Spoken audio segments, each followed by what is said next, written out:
Setelah mengetahui kesalahan yang telah ia perbuat, di saat itu, Roman yang tanpa ampun pun menggunakan aura pekatnya yang berbentuk seperti tangan iblis untuk menghancurkan mental dan menanamkan rasa takut yang amat besar.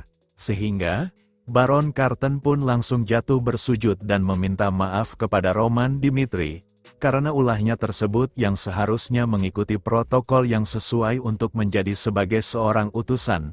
Dengan rasa angkuhnya itu, dia mengabaikan semua hal tersebut meski dia tahu kalau mereka masih dalam suasana berperang. Dan dengan mengakui kesalahannya tersebut, dengan rasa takut dan intimidasi dari Roman Dimitri, Baron Karten pun dengan segenap hatinya itu meminta ampun kepada Roman Dimitri atas kesalahannya itu. Di sisi Raja Kairo, dia yang melihat kejadian itu pun terkejut, karena Roman dengan gampangnya bisa membuat seorang perwakilan dari Kekaisaran Kronos yang dibilang adalah sebuah kedaulatan yang mempunyai kekuatan yang paling besar di benua mereka bertekuk lutut di depannya itu. Raja Kairo pun merasa terkesan dengan apa yang dilakukan oleh Roman Dimitri. Dan di sisi Roman Dimitri, setelah mendengar apa yang dikatakan oleh Baron Karten, dia pun berkata kalau dia tidak pernah percaya dengan kesepakatan gencatan senjata yang diinginkan oleh pihak Kekaisaran Kronos. Karena, tidak peduli dengan isi perjanjiannya, logikanya, yaitu kekuatan tidak bisa diikat oleh kata-kata belaka. Dan jika pihak Kekaisaran Kronos sungguh menginginkan gencatan senjata seperti dalam proposal yang telah diajukan, Roman dengan tegas berkata kalau pihak Kekaisaran Kronos seharusnya bisa menunjukkan ketulusannya itu.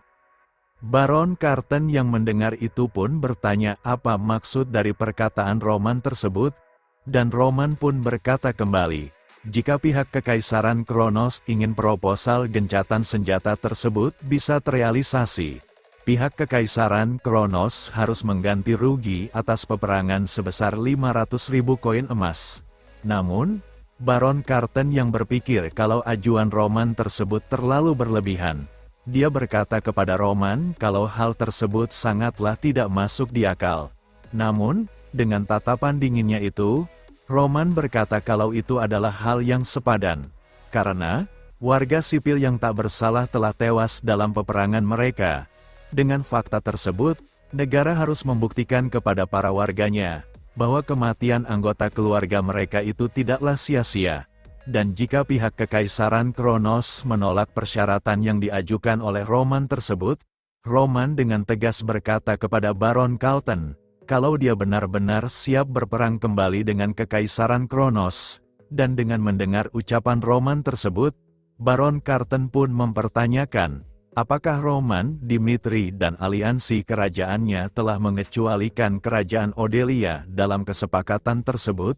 Dan dengan perkataan Roman yang mempertanyakan kenapa dirinya harus membantu kerajaan Odelia yang bahkan bukan orang-orangnya itu, akhirnya Baron Karten pun sedikit demi sedikit menyadari siapa sebenarnya Roman Dimitri.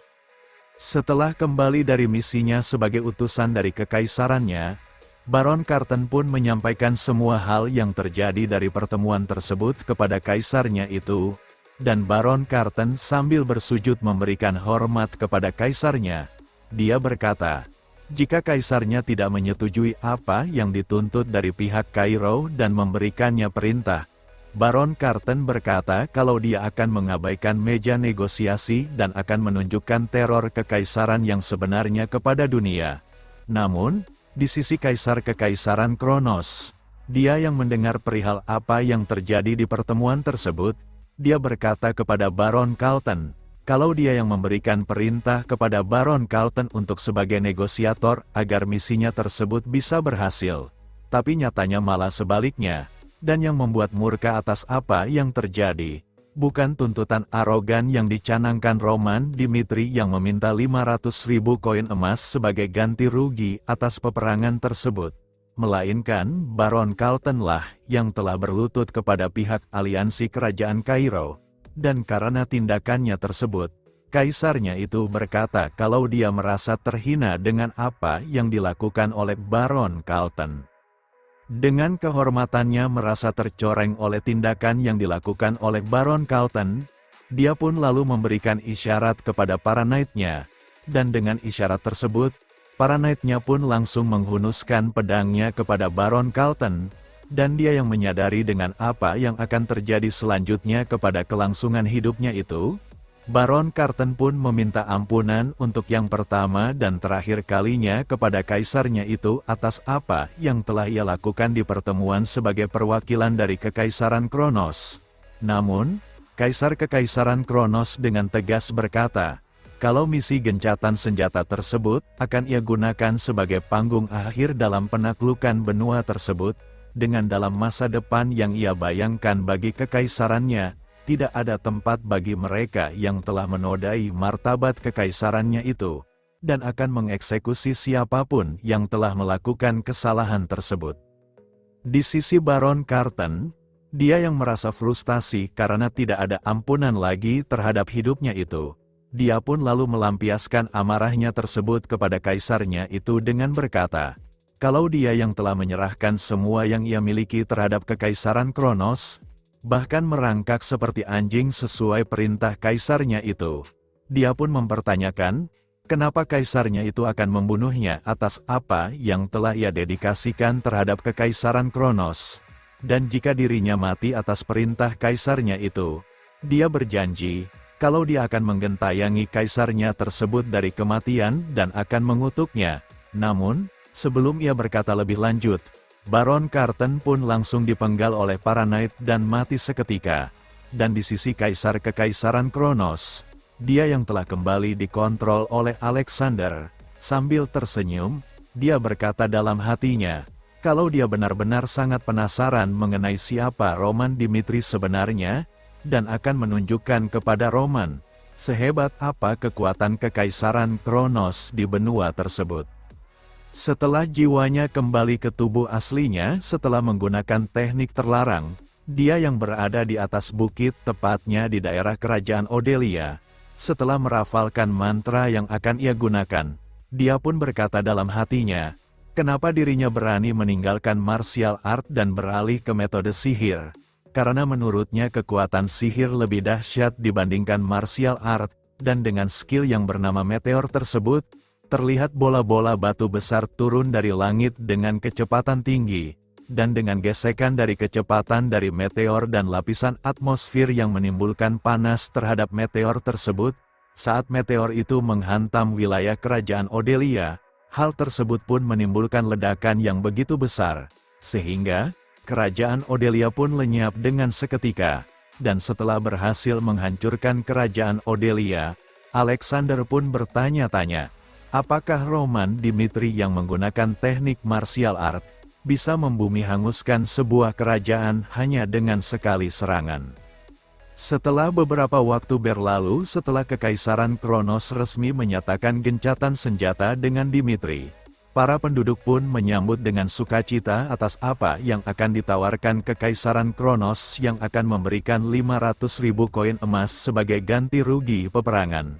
Meski mereka tahu kalau pihak Dimitri lah yang pertama menyatakan perang terlebih dahulu, tapi malah Kekaisaran Kronos yang memberikan ganti rugi dalam peperangan tersebut. Para penduduk beranggapan, kalau Kekaisaran Kronos telah mengakui kekalahannya terhadap kerajaan Dimitri. Namun, kebahagiaan tersebut tidak bertahan bahkan hanya sehari penuh. Karena, berita mengenai kehancuran kerajaan Odelia pun dengan cepat menyebar ke seluruh benua. Di wilayah kerajaan Odelia yang terlihat sudah rata oleh tanah, Lukas dan para kelompoknya pun mengidentifikasi tempat tersebut dengan sangat teliti. Ketika ia sedang berpikir kalau tempat tersebut hancur pasti menggunakan sihir yang begitu kuat, ketika salah satu bawahannya yang terkejut dengan apa yang ia dapat dari investigasi tersebut, Lukas pun menghampiri bawahannya itu dan bertanya apa yang terjadi. Dan bawahannya itu pun berkata, kalau apa yang terjadi di tempat tersebut benar-benar sudah berlawanan dengan semua akal logika, karena, setelah memindai mana yang tersisa di tempat tersebut dengan menggunakan alat yang ia bawa, hal tersebut malah membuat alatnya tersebut hancur seketika. Dengan apa yang terjadi di hadapannya itu, dia pun mengasumsikan, Kalau apa yang dilakukan oleh orang yang menghancurkan tempat tersebut sudah memasuki Magic Circle yang melebihi Circle ke-8 yang dianggap paling tinggi di benua mereka. Yang seketika, Lukas yang mendengar itu pun terkejut. Setelah beberapa waktu berlalu, pertemuan pertama aliansi kerajaan Dimitri yang baru, yang dihadiri oleh para pemimpin kerajaan seperti Dimitri, Cairo, Hector, Redford, Frank dan Umberto, di dalam pertemuan yang membahas hilangnya wilayah kerajaan Odelia, Raja Frank pun berkata, kalau berdasarkan saksi mata yang telah dikonfirmasi, objek raksasa jatuh dari langit dan menghancurkan ibu kota dalam sekejap mata, dan dengan apa yang telah dikonfirmasi tersebut, meski Raja Frank meyakini kalau tidak ada satupun manusia yang memiliki kekuatan seperti itu, tapi di balik ucapannya tersebut, terbilas rasa takut yang amat sangat, dan di sisi Edwin Hector, dia pun lalu meneruskan perkataan Raja Frank, kalau melalui kerajaan Odelia, Kekaisaran Kronos ingin menunjukkan, bahwa bukanlah kelemahan yang memandu mereka menuju gencatan senjata tersebut, dan dengan apa yang terjadi di kerajaan Odelia yang sudah menghilang, Edwin Hector berasumsi, kalau Kekaisaran Kronos ingin meninggalkan peringatan bagi mereka semua. Di sisi Roman Dimitri, dia pun berkata kepada para pemimpin yang hadir di pertemuan tersebut untuk jangan tertipu dengan kata gencatan senjata yang telah terjalin. Karena menurutnya, begitu Kekaisaran Kronos selesai dengan persiapannya, mereka pasti akan menyatakan perang lagi. Lalu, Edwin Hector pun bertanya kepada Roman Dimitri, menurutnya, apakah mereka memiliki kemungkinan untuk menang melawan Kekaisaran Kronos? Dan sambil tersenyum, dengan kepercayaannya Roman berkata kalau kemungkinan menang melawan Kekaisaran Kronos sudah pastilah ada.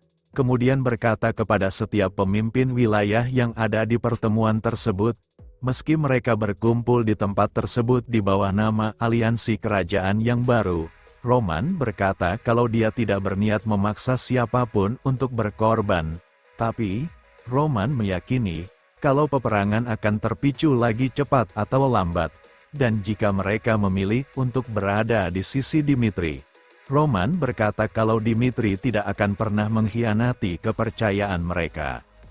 Setelah pertemuan tersebut berakhir, Roman yang mengetahui kalau tubuh manusia tidak bisa menahan sihir Circle ke-9.